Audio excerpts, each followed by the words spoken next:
Good morning everybody. प्रिय विद्यार्थियों, हम अध्ययन कर रहे हैं केशवदास जी की रचना रामचंद्रिका, उसका अध्ययन कर रहे हैं। उसमें अयोध्या कांड श्री राम की वन यात्रा का आज अध्ययन करेंगे। तड़ाग नीर हीर ते सनीर होत केशवदास, पुंडरी के झुंड भौरो मंडलिन मंडही, तमाल बल्लरी समेतो सूखी सूखी के रही, ते बागो फूली फूल के समूल सूल खंडही, से तेऊ चकोरनी चकोर मोर मोरनी समेतो, हंस हंसनी समेतो सारी का सभे पड़े, जही जही विराम ले तो जही जही विराम ले तो राम जू तही तही, अनेक भांति के अनेकों भोग भागो से बड़े। तो प्रस्तुत अवतरणों रामचंद्र जी के अयोध्या कांडों से लिया गया है। इसमें श्री राम की वन यात्रा का वर्णन है कि वन यात्रा को लेकर के कवि ने श्री रामचंद्र जी की जो महिमा है उसका यहाँ बखान किया है, उनका वर्णन किया है। कवि केशवदास जी वर्णन करते हुए कह रहे हैं कि वन में जहाँ जहाँ राम विश्राम करते हैं वहीं वहीं पर क्या है, तड़ाग नीर हीन ते सनीर होते केशवदास। केशवदास जी कह रहे हैं कि जहाँ जहाँ श्री रामचंद्र जी ने वन में विश्राम किया वहाँ पर तड़ाग नीर हीन ते, जिन सरोवरों में जो जल से विहीन थे अर्थात जो सूखे हुए थे, जो जल रहित तालाब थे, वो सनीर हो तो सनीर वो जल से भर जाते हैं। अर्थात उन तालाबों में जो है जल भर जाता है और उनमें पुंडरी की झुंडो भौरो मंडलिनो मंडही, और उनमें पुंडरीक माने होता है कमल, झुंड मानी समूह, भौर मानी भौरे, मंडलिन का मतलब होता है जो है सुशोभित होना, मंडही मानी शोभित है। तो उनमें उन सरोवर में उन तालाबों में जो है कमल के झुंड विकसित हो जाते हैं। जहाँ जहाँ प्रभु श्री राम जाते हैं उन तालाबों में कमल के जो समूह है वो विकसित हो जाते हैं, कमल के झुंड विकसित हो जाते हैं और उन कमल के समूह पर भौरों के जो झुंड है वो सुशोभित होने लगते हैं। तो भौर मंडली मंडही, भौरों की जो मंडलियां है वो मंडही मानी शोभायमान होने लगती है। तो पुंडरीन झुंडो, पुंडरी को मानी कमलों, कमल के जो समूह है उन कमलों के झुंड है वो विकसित हो जाते हैं, अर्थात कमल खिलने लगते हैं और उन कमलों पर भौरों के जो झुंड है वो शोभायमान होने लगते हैं। ऐसे अनेकों भौरों के झुंड उन कमल के दलों पर जो है गूंजने लगते हैं और तमाल बल्लरी समेत सूखी सूखी के रही, और जो बाग उन बागों में तमाल के जो वृक्ष और उनकी बेल और लताएं जो क्या है सूख गई थी, वहीं श्री राम के पहुंचते ही वो जो क्या है बेबाग फूल फूल के समूल सूल खंडही, वो बाग है उनमें जो लताएं है वो खिल जाती है, वो हरी भरी हो जाती है, अर्थात सारा जो वन है वो हरा भरा हो जाता है। और अपनी सुंदरता के जो बांधक, जो मूल कारण है, जो दुख है, जो कष्ट है, सूल मानी कष्ट हो, जो दुख है उसको समूल मानी जड़ सहित हो, खंडही मानी नष्ट कर देते हैं। अर्थात वहां संपूर्ण जो दुख है वो अपना आप खंडित हो जाते हैं, नष्ट हो जाते हैं। प्रभु श्री राम के पहुंचते ही उन संपूर्ण बागों में जो है फूल खिलने लगते हैं, वो हरे भरे हो जाते हैं और उनमें संपूर्ण जो सुंदरता का जो दुख है, सुंदरता का जो कष्ट है, वो जड़ सहित तो समाप्त हो जाता है, अर्थात हरे भरे हो जाते हैं। और उन बागों में क्या है, चितऊ चकोरी चकोर मोर मोरनी समेत, कि चकवा और चकवी और मोर और मोरनी परस्पर एक दूसरे को देखने लगते हैं, प्रेम वशीभूत एक दूसरे को देखने लगते हैं, एक दूसरे के प्रति आकर्षित होने लगते हैं। हंस हंसनी समेत सारी का सभी पढ़े, और हंस हंसनिया और तोता और मैना वो सब पढ़ने लगते हैं, अर्थात अपनी अपनी वाणी में वो कूकने लगते हैं, अपनी अपनी मधुर ध्वनियां सुनाने लगते हैं। तही जहाँ जही विश्राम ले तो राम जू तही तही, अर्थात जहाँ जहाँ श्री रामचंद्र जी अपनी कुटिया बनाते हैं, जहाँ अपना विश्राम लेते हैं, तही तही वहीं वहीं पर अनेक भांति के अनेक भोग भाग से बढ़े, वहीं पर क्या है, अनेक प्रकार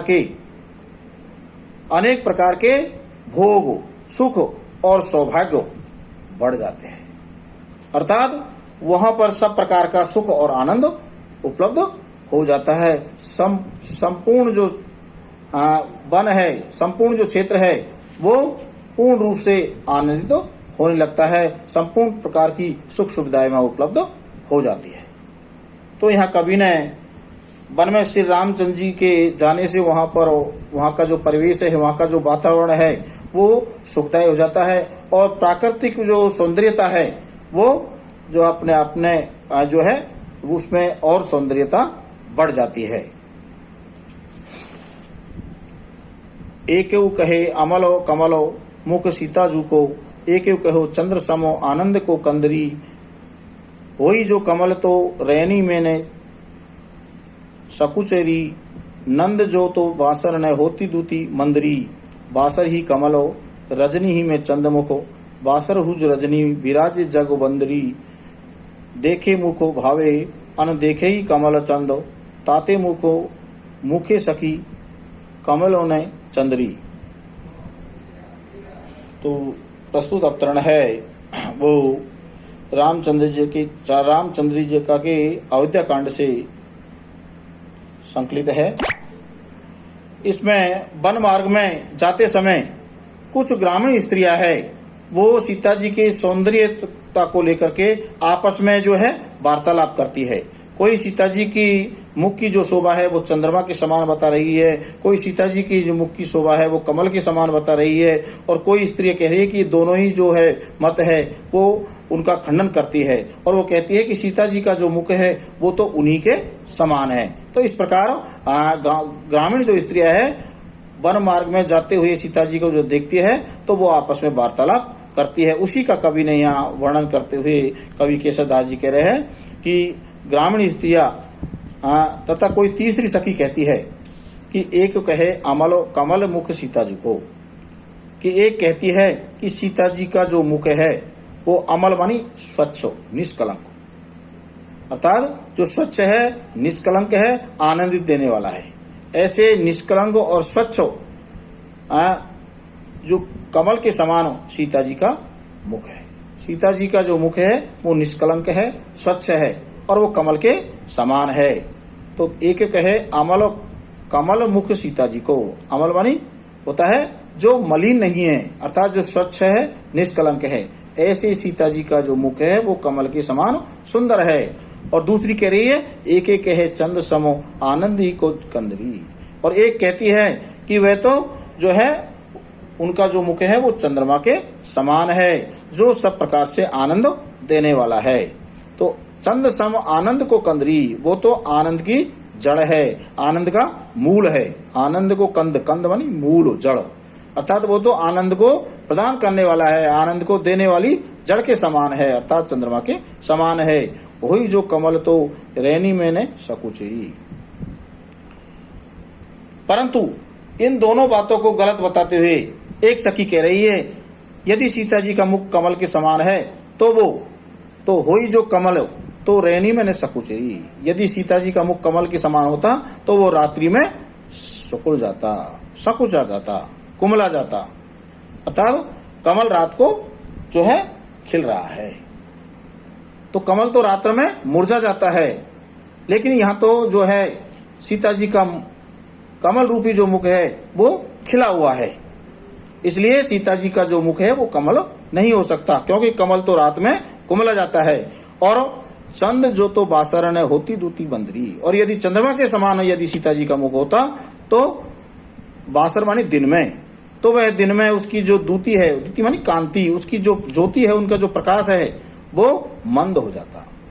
लेकिन यहाँ तो दिन में भी उनकी जो ज्योति है वो मंद नहीं पड़ी है, अर्थात वो भी उनकी ज्योति है वो प्रकाशमान हो रही है। तो इसलिए सीता जी का जो मुख है वो चंद्रमा भी नहीं हो सकता। तो बासर हुज रजनी विराजे जगवंदरी, और सीता जी का मुख तो रात और दिन खिला रहता है। बासर ही कमली रजनी हो चंद्रमुख हो, बासर ही कमली रजनी ही में चंद्रमुख हो। तो सीता जी का जो मुख है वो तो दिन और रात खिला रहता है, इसलिए जबकि कमल दिन में खिलता है और चंद्रमा है वो रात में प्रकाशित होता है। तो बासर ही कमल हो, दिन कमल है वो दिन में खिलता है, और रजनी हो चंद्रमुख हो, और चंद्रमा है वो रात में प्रकाशित होता है। इसलिए सीता जी का जो मुख है वो कमल और चंद्रमा दोनों ही नहीं है, जबकि कमल और चंद्रमा के विपरीत सीता जी का जो मुख है वो दिन और रात सुशोभित होने के कारण जग में संपूर्ण संसार में वंदनीय है। तो बासर हु रजनी विराजे जग बंदरी, सीता जी का जो मुख है वो तो बासर हुई रजनी, दिन और रात विराज शोभायमान हो रहे हैं जग बंदनी मन संपूर्ण संसार में। इस संसार संपूर्ण संसार में वह दिन और रात वंदनीय है, पूजनीय है। तो देखे मुख भावे अन देखे हु कमल चंदो, बस चंद्रमा और कमल तो केवल परंपरा से ही मुख के की सुंदर उपमा जो है मान लिए गए है। तो देखे मुख भावे अन देखे ही, अन देखे माने बिना देखे ही, अन देखे मतलब जो परंपरा के आधार पर ही जो है चंद्रमा को जो है मुख की शोभा मान लिया गया है, अर्थात बिना देखे ही परंपरा के आधार पर ही जो है चंद्रमा को मुख की शोभा मान लिया गया है, अन्यथा देखने में वे उतनी सुंदर नहीं है।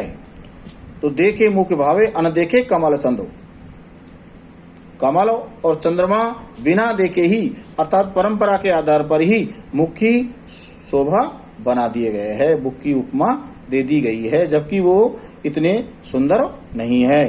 तो ताते मुख्य मुख्य सखी कमलिनी चंद्री, तो आगे कहे कि कवि के माध्यम से एक सखी कह रही है, इसलिए सीता जी का मुख है केवल उन्हीं के मुख के समान है। तो ताते मुख माने उसका मुख, अर्थात सीता जी का जो मुख है वो मुखे सखी, यही सखी उन स्वयं के मुख के समान ही सुंदर है, अर्थात कमलों ने चंद्री, उसकी जो तुलना है वो न तो कमल से की जा सकती है न उसकी तुलना चंद्रमा से की जा सकती है। इसलिए सीता जी का जो मुख है वो तो बिना उपमाओं के है, अर्थात उसकी कोई उपमा नहीं की जा सकती, अर्थात उसकी उपमा उसकी तुलना नहीं की जा सकती। वो तो अपने स्वयं की मुख है, उस मुख से ही उसकी उपमा दी जा सकती है, वह स्वयं के मुख के समान ही सुंदर है। तो यहाँ कवि ने कमल और चंद्रमा को परंपरागत उपमान बताया गया है। साथ ही प्रकृति निरीक्षण में कवि ने यहाँ ऐसे स्थलों का प्रकृति निरीक्षण में अपेक्षित भावुकता न रखने से आचार्य केशव को नीरस कवि के रूप में भी कहा गया है।